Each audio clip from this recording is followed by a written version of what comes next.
Fisimana Fisumuzigamye Madizosa nkikice n'urukundo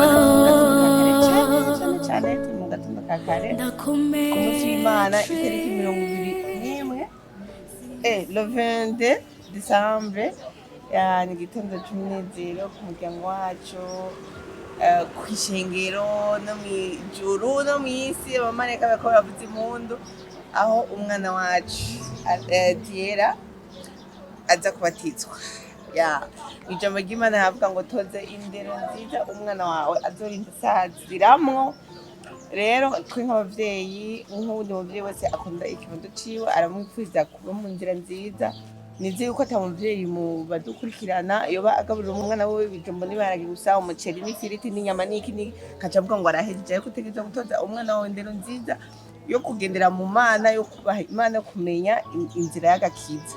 Twebwe rero Imana ishimwe kubona byarakunze n'umwana wacu akavyemera. Umunsi rero arabatizwa mu mazi menshi, wumva gute? Biraryoshe cyane, gumana natwe uze kureba uko bigenda nyene tu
ufanye nawe kandi nawe usa nawe.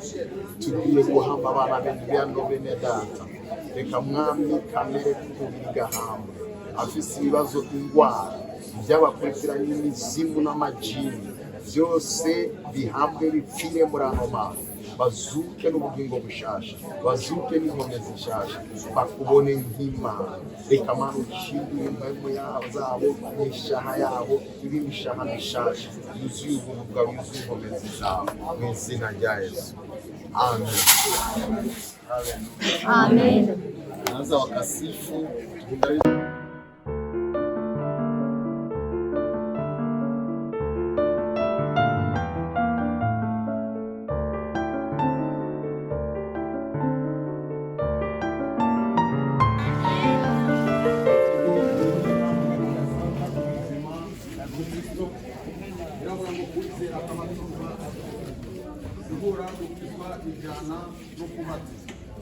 kandi tuba dushize ikirenge mu cya Yesu kuko niba dutanguriye arabatizwa, sivyo? Rero umubatizo ubuduhujije n'urupfu rw'umwami Yesu, twadupfanye nawe hanyuma tukizera kuzukana nawe. Tugomba dusenge kugira ngo ano mazi acike imva, imira kamere, imira ikintu cyose. Muri Yesu tugirwa kuba ibyaremwe bisha, hanyuma nyuma y'ububatizo umuntu agendana ubugingo busha.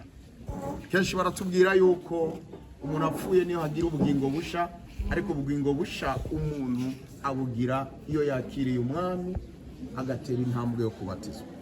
Adusenge. Data, mu izina rya Yesu, nkuko watweretse akarorero keza avuga ngo abakwizera ibikorwa wakoze nabo bazobikora, twasengeye ano mazi acika ubushobozi buhamba kamere, buhamba umuntu wa kera. Asavye ano mazi acika ubushobozi buhindura amateka, ikintu cyose cya kera turagisiga hano hantu kugira ngo umuntu musha agaragare, agenda n'ubugingo busha. Ubushobozi bw'ijuru, intahe z'abamarayika na presence y'ijuru bibe hano hantu mu izina rya Yesu, amen. Ukuboko kw'iburyo uragushira ngaho, ukuboko kw'iburyo gushira ngaho, hano kubafu ufata ngaho. Sawa? Murakoze cyane.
Leo Mungu ametufanyia vema kwenye familia yetu ya Shalom.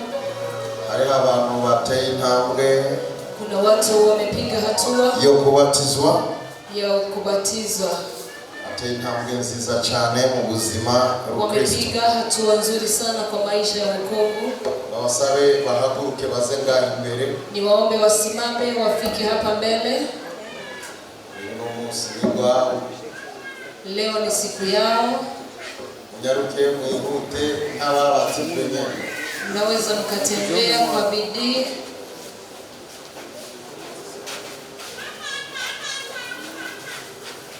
abagendana ubugingo bushasha, kama wanaotembea na uzima wa milele. Karibuni.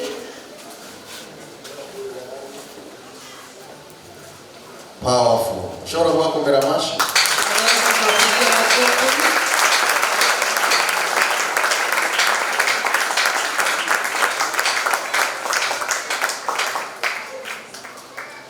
Powerful.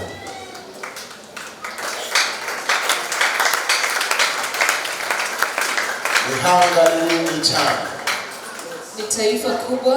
Muri mwebwe hazovamo kati yenu ingabo zikomeye, patatoka ndani majeshi ubwami bw'Imana, kwenye ufalme wa Mungu. Benshi bazoza ku mwami biciye kuri mwe, wengi watakuja kwenye ufalme kupitia nyie. bashobora kubondera amashi, naweza kuwapigia makofi.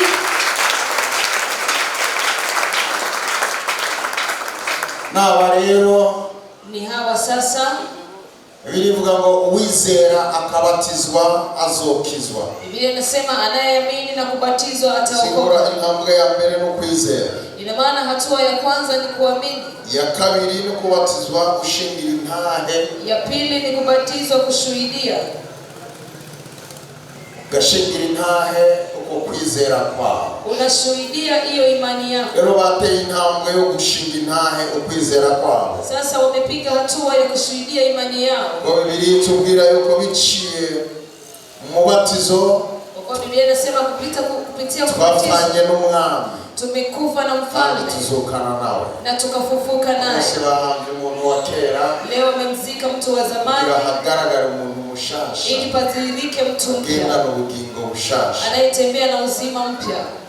Imana ibahezagire, Mungu awabariki, kandi Imana ibagirire neza, na Mungu awatendee. Sabishe ngero ryose, tuombe kanisa lote, gorora ibiganza kuri bo, nyosheni mikono kwao, tuwaombee. Imana ibakomeze muri iyi nzira. Mungu awatie nguvu kwa njia hii. Hari igihe abantu bahura n'amahwa, kuna kipindi watu wanakutana na vita, bahura n'intambara, watu wanakutana na vita. Ariko Umwami Yesu yavuze, lakini mfalme Yesu muri n'amarushwa, duniani mna ariko muhumure farijikeni, mimi nimeshinda. Bisigura yuko intsinzi y'Umwami, ina maana ushindi wa Mungu uko pamoja nanyi. Mwami turagushima ko wanesheje kubwawe.